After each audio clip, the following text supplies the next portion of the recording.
How would you feel if I told you that the parent you feel is a narcissist with a history of trauma wasn't true? How would you feel about that? There's a lot of people who believe that narcissists all come from traumatic childhoods. And unfortunately, a lot of people end up getting swept into the sea of confusion with these narcissists because they believe that. There's no real research to support the identification of traumatic childhood and narcissism. Now, what I'm going to explain to you in this video is that you can kind of see some things environmentally and some genetic pieces and some emotional pieces that can kind of help you understand where the narcissist most likely is getting all of their theories about life and, you know, their behaviors and why they're acting like they're acting. There are various researchers such as Alan Francis who helped design the Diagnostic and Statistical Manual. He's now no longer on the task force and creating diagnoses, but when he had studied narcissism and he learned over time not all narcissists come from traumatic childhoods, and that's not the message that we want to correctly send to the public. So in today's video, I'm going to talk a little bit about that and break down some things that you might want to know about. Let me introduce myself though, in case you are new to this channel. My name is Tamara. I'm internationally and I'm board certified as a trauma therapist. I'm licensed in mental health, and I also specialize in treating children, teens, and families, as well as adults who are dealing with trauma right in my private practice. Let's go ahead and jump in. My experience with narcissists has been rather broad. I've worked in a variety of capacities over the past 14 years of my career, and I've seen narcissists in the form of husbands, wives, parents, children, adolescents, grandparents, the list goes on. And I don't think that we're ever going to be able to escape the narcissist. It's something that we're going to have to learn to deal with. And it's something that not only you have to learn to accept and deal with and manage properly, but also those of us who are professionals. A lot of us avoid narcissistic individuals because of the common knowledge that they are hard to treat. The reality is, yeah, they really are hard to treat, and especially a malignant narcissist and a narcissist who is covert, right? They hide their narcissism in a very sneaky and secret way. And so it's hard to treat those individuals because they don't have the ability to have insight. They lack personal insight. Well, parents who are narcissistic can be so very detrimental to their children.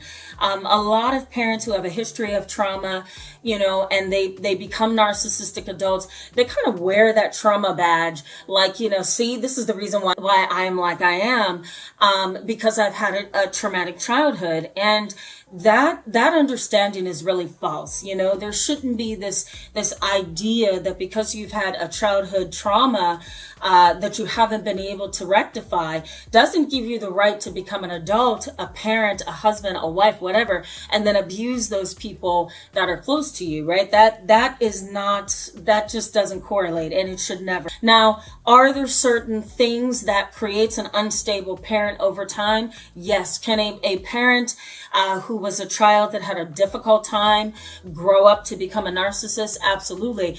But we should never connect the dots between trauma and narcissism. Again, we don't really have that firm research proof to claim that. We do have articles that promote that view, and we do have some research studies that promote that view. But the way that I want you to see today's video is in this way.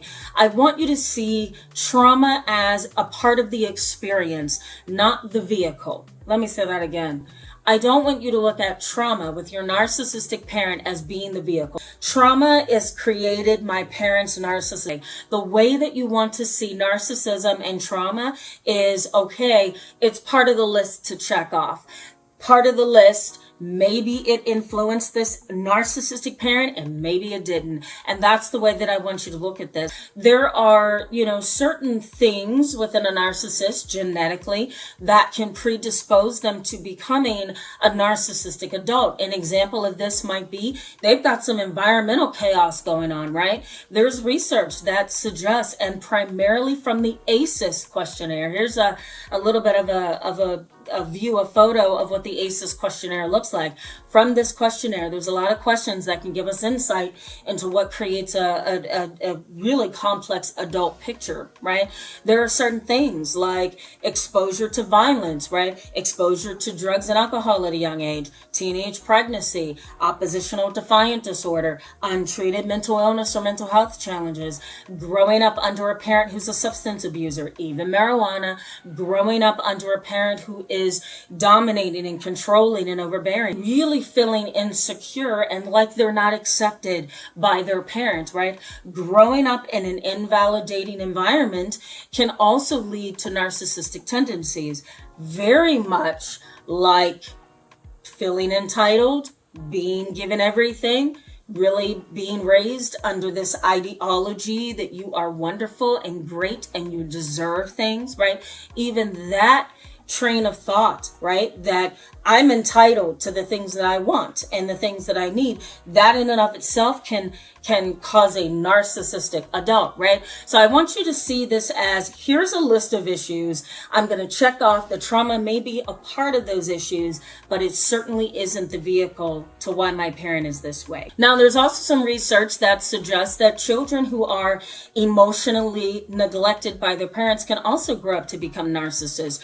Just think about it. You have a mother and a father. They're very narcissistic. They're avoidant, right? They're insecure, or they have a really poor emotional attachment themselves because of trauma that they've experienced. You're growing up under parents that don't hug you.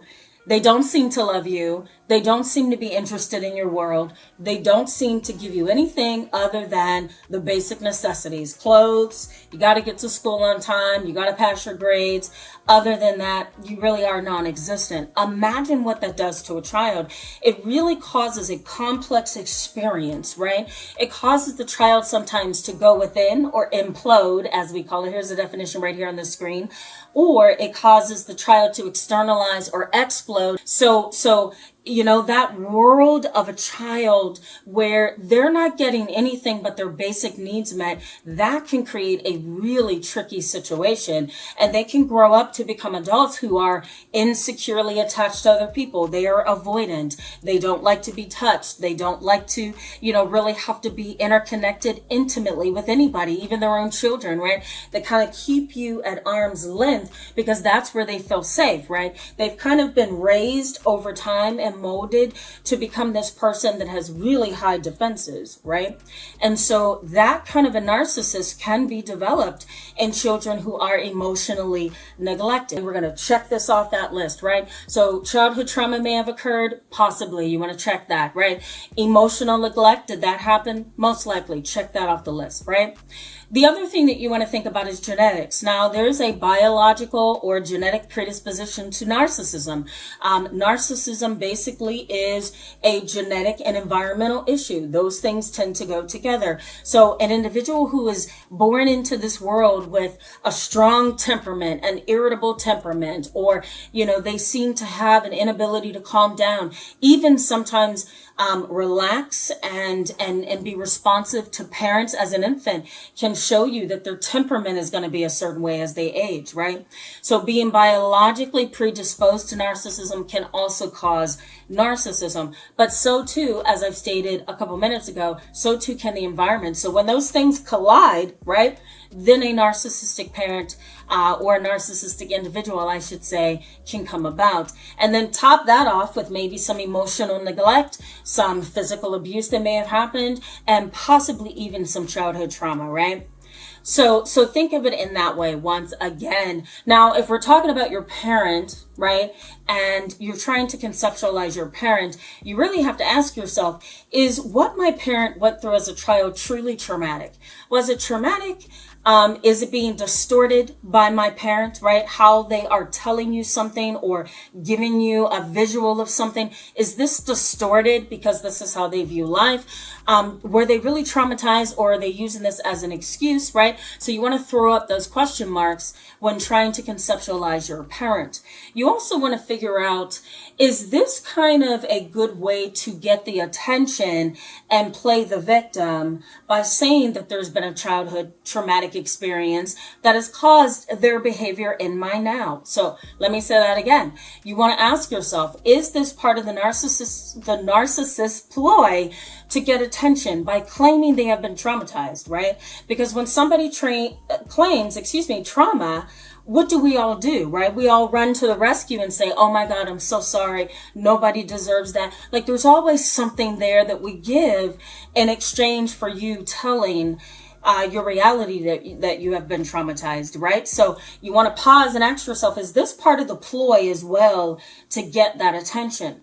Consider, for example, the vulnerable narcissist, right? If you have a parent who's a vulnerable narcissist, they may come across as very hurt, very dejected, very depressed, very overwhelmed and unmotivated, and they may also come across as hurt and abused. That kind of a narcissist really does seem to suck in all the energy from other people by telling their trauma story, by telling how hurt they've been, by really proclaiming on the mountaintops that they have been abused and neglected and traumatized. In a previous video on narcissistic parents, I highlighted a case that I had so many years ago where the male client came into therapy, and, he really played this violin every session. And it was hard for me at the time, because I was about 4 years in.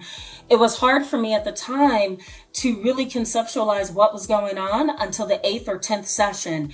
And I realized that coming in and playing the flute, coming in and playing the flute, coming in and playing the violin, and really looking for my sympathy was a part of the narcissist behavior. It was a defense mechanism, right? He didn't want to go within and take responsibility for his behaviors.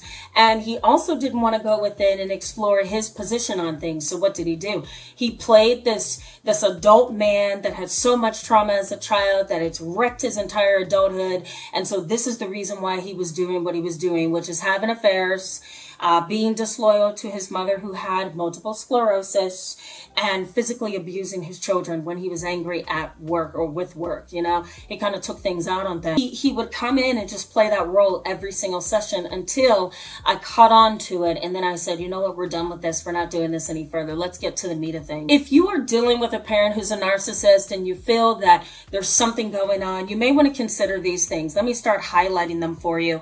I would start considering the fact that maybe instead of childhood trauma, they had an upbringing where they were kind of built on the idea that they deserve, that whatever they want, they can get, right? There was this kind of instilling of entitlement over time. And parents can do that and not realize they're doing that, right? Parents can do that intentionally, believing that they are building a child's confidence, when in fact, they could be building a narcissist. You also want to think about parents who, in some form, may have invalidated your very own parent, right? Your parent may have been invalidated by his or her own mother and father, and told that they were not intelligent, and told that they couldn't become something in life, right?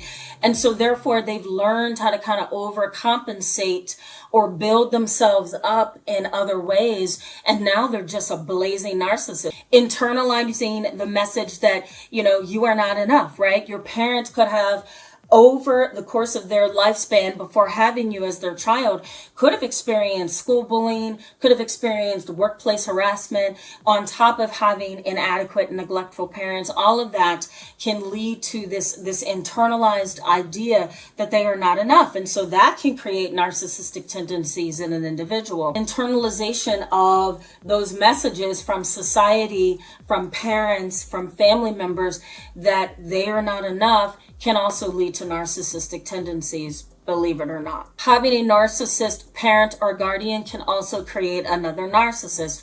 If you are biologically predisposed to narcissistic personality disorder, and then you are treated a certain way by your narcissist parents, it's possible that you too can begin to show symptoms of narcissistic personality disorder. I want you to also keep in mind that narcissism is on a spectrum, and some people believe, and people in my own field, my coworkers, they believe that we all fall along that line somewhere. I'm not really of that belief. I think some of us are far off the grid of narcissism. But you want to be able to conceptualize your narcissistic parent as being on that spectrum from 1 to 10. That's going to be our made-up spectrum in this video.